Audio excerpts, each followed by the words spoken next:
Good morning. We're thinking today about 5 of the key features that characterize the solution-focused approach. For the first of those, we're starting with one of the 2 founders of solution-focused brief therapy, Steve DeShazer.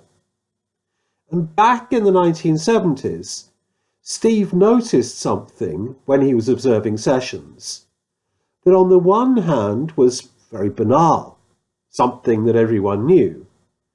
But actually, when Steve noticed it and began to get interested in it and to ascribe significance to it, this changed the way that therapy is thought about. Certainly, it became the founding beginnings of the solution-focused approach.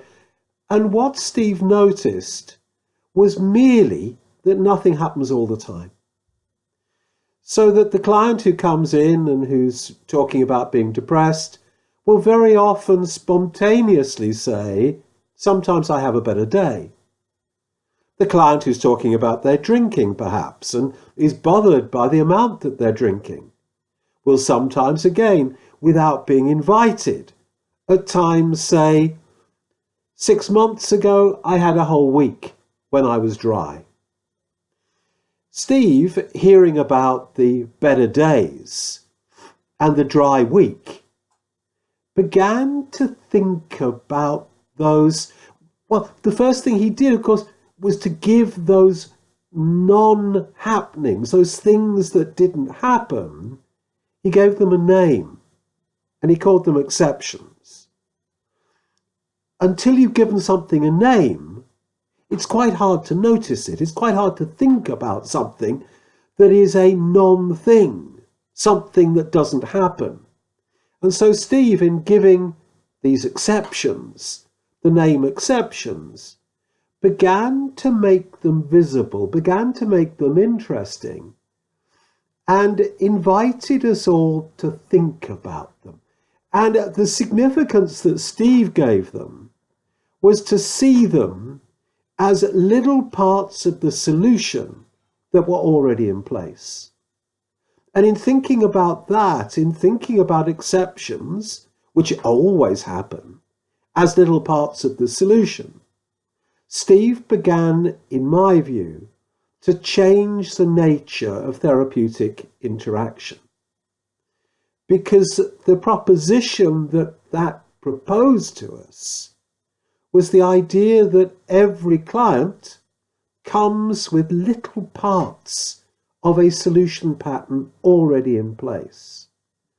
And our job is to invite the client to notice those small parts, and of course, to invite the client to experiment with doing more of what they're already doing that's working. So therapy becomes a more of activity rather than a less of activity. So I think that is probably one of the first key features of this way of doing things. The second thing I think that we need to be clear about is, of course, that solution focus is a non-normative approach. Solution focus has no theory of right and wrong, what is right for people to do and what is wrong for them to do. To find a direction for the work in a non-normative context, we have to ask the client, what do you want from our work? And it's the client's answer to that question, what do we want or what do you want? Of course, we wouldn't frame it quite like that. We'd be more likely to ask, what are your best hopes from our talking? But actually, we're asking people, what do you want from our work? And it's the answer to that question that determines the nature and the direction and the focus for the talking that we do together.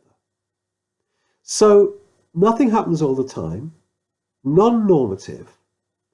And then in addition to that, one of the curious things I think about solution focus is that when we work with clients or service users, coachees, we're not trying to get people to change.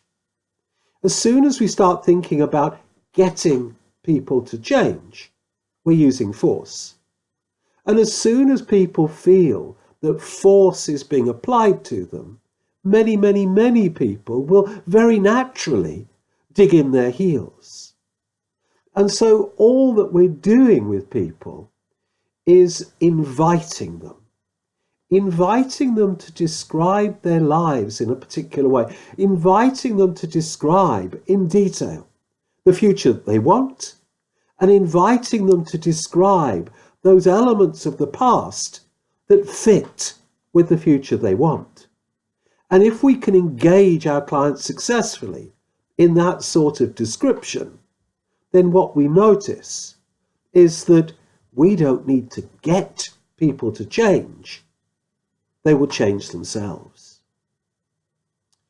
The fourth key element of this approach, I think, is the assumption that every client is doing the best that they can do at all times, whatever that is. And so it's my job as a solution-focused practitioner to cooperate with, to collaborate with whatever it is that the client's doing, rather than beginning to develop ideas of resistance, for example. So at all times, it's my job to find a way of collaborating and cooperating with what the client is doing in therapy. And the fifth characteristic, if we started with Steve DeShazer and the idea of exceptions, we can finish with the other key founder of these ideas, Insu Kim Berg. And one of the phrases, a mantra that she used over and over again, was that we should aspire as workers to leave no footprints in the client's life. Now, of course, it's not possible to leave no footprints in a client's life. As soon as we've met our client, we've left some footprints. But at the very least, she implied that we should aspire for those footprints to be as light as possible. And why? Because what we know is that when clients at the end of a piece of work can say, I did it myself, when they can own full responsibility for the changes they've made, those changes are more likely to persist.